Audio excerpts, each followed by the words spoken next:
కాసేపట్లో మహబూబ్ నగర్ మున్సిపాలిటీలో అవిశ్వాస తీర్మానం ప్రవేశపెట్టనున్నారు. చైర్మన్, వైస్ చైర్మన్ పై కౌన్సిలర్లు అవిశ్వాస తీర్మానం తీసుకొచ్చారు. అవిశ్వాసం కోరుతూ 30 మంది కౌన్సిలర్లు కలెక్టర్ కు దరఖాస్తు చేసుకున్నారు. 49 మందిలో 33 మంది సభ్యులు ఉంటేనే అవిశ్వాస తీర్మానం నెగ్గే అవకాశం ఉంది. ఇప్పటికే క్యాంపుల నుంచి కాంగ్రెస్ కు మద్దతు తెలుపుతున్న కౌన్సిలర్లు నేరుగా మున్సిపల్ కార్యాలయానికి చేరుకుంటున్నారు.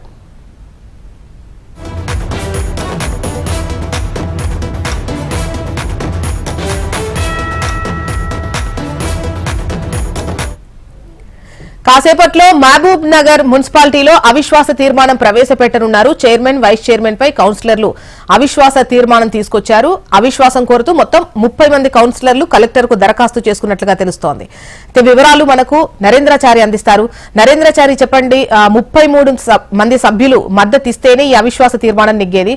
అటు బీఆర్ఎస్ కు 37 మంది ఉన్నట్టుగా తెలుస్తోంది. ఎవరు ఎటువైపు ఉన్నారు? అవిశ్వాస తీర్మానానికి సంబంధించి ఇవాళ ప్రవేశపెట్టినటువంటి తీర్మానానికి సంబంధించి మీ దగ్గర డీటెయిల్స్ ఏంటి?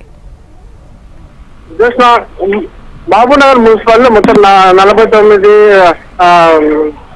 కౌన్సిలర్లు ఉండగా అందులో మొత్తం ఇప్పటికైతే అవిశ్వాస తీర్మానం సంబంధించి 33 కౌన్సిలర్లు ఉండాల్సి ఉంది. అయితే కాంగ్రెస్ పార్టీ పూర్తి స్థాయిలో 33 మందితో అవిశ్వాసం నెగ్గేందుకు పూర్తి స్థాయిలో కసరత్తు కొనసాగుతుంది. దీనికి సంబంధించి కూడా మరి కాసేపట్లో మహబూబ్ నగర్ మున్సిపాలిటీలో జిల్లా కలెక్టర్ రవినాయక్ ఆధ్వర్యంలో మరి కాసేపట్లో అవిశ్వాస కార్యక్రమం ప్రారంభం కానుంది. అయితే మొత్తం 49 మందిలో 33 మంది అవిశ్వాసం నెగ్గాలంటే 33 మంది కౌన్సిలర్ అవసరం ఉంది. అయితే కాంగ్రెస్ పార్టీ శిబిరంలో చూసినట్లయితే 35 మంది వరకు ఉన్నట్టుగా సమాచారం ఉంది. బీఆర్ఎస్ అసంతృప్తి కౌన్సిలర్ అందరూ కూడా ఇప్పటికే కాంగ్రెస్ శిబిరంలో చేరినట్టుగా తెలుస్తూ ఉంది. అయితే కాంగ్రెస్ పార్టీకి సంబంధించి దాదాపుగా 35 మంది ఉన్నట్టుగా సమాచారం ఉంది. అయితే వారందరూ గత వారం రోజులుగా క్యాంపులో ఉన్నటువంటి కౌన్సిలర్లందరూ నేరుగా మహబూబ్ నగర్ మున్సిపల్ కార్యాలయానికి చేరుకోబోతున్నారు. మరి కాసేపట్లో కాంగ్రెస్ మద్దతు తెలుపుతున్నటువంటి కౌన్సిలర్ అందరూ కూడా మరి కాసేపట్లో మహబూబ్ నగర్ మున్సిపల్ కార్యాలయానికి చేరుకోబోతున్నారు. 11 గంటలకు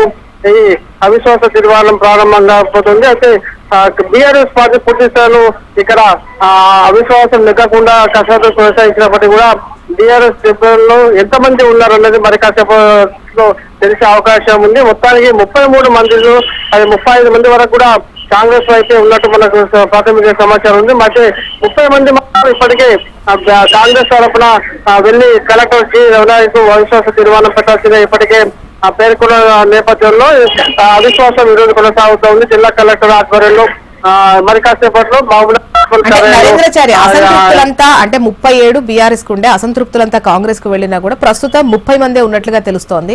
మరి ఈ అవిశ్వాస తీర్మానానికి సంబంధించి అంటే ప్రవేశపెట్టేటువంటి టైంకి 33 మంది రావాల్సినటువంటి అవసరం ఉంది. సో ఆ విధంగా నెగ్గే అవకాశం ఉందా, వీగే అవకాశం ఉందా? ఇంకా మిగతా ముగ్గురిని కూడా కాంగ్రెస్ వైపు మళ్లించుకునేటువంటి అవకాశాలు ఎంతవరకు ఉన్నాయి అక్కడ?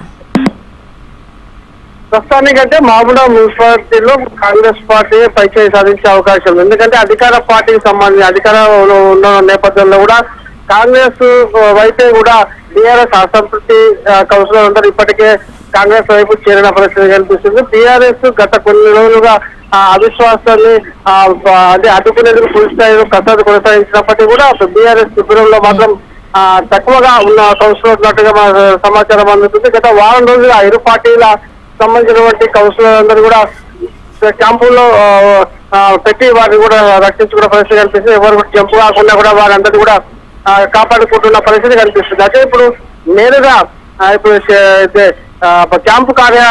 క్యాంపుల నుంచి నేరుగా మహబూబ్ నగర్ మున్సిపల్ కార్యాలయం 2 పార్టీలకు సంబంధించినటువంటి కౌన్సిలర్ కూడా రాబోతున్నారు. అయితే వీరి మనకున్న ప్రాథమిక సమాచారం ప్రకారం కాంగ్రెస్ వైపే 30 మంది ఇప్పటికే సంతకాలు చేసి అవిశ్వాసం పెట్టాలని చెప్పేసి కలెక్టర్ ఇచ్చిన నేపథ్యంలో మరో ముగ్గురు కూడా 33 చేరుకున్నట్టుగా అంటే మరో ముగ్గురు కూడా ఇప్పటికే కాంగ్రెస్ వైపు వెళ్ళినట్టు తెలుస్తుంది. మొత్తం 33 కంటే అధికంగానే కాంగ్రెస్ వైపు ఉండే అవకాశాలు కనిపిస్తున్నాయి. చూస్తున్నా. రైట్ చారి.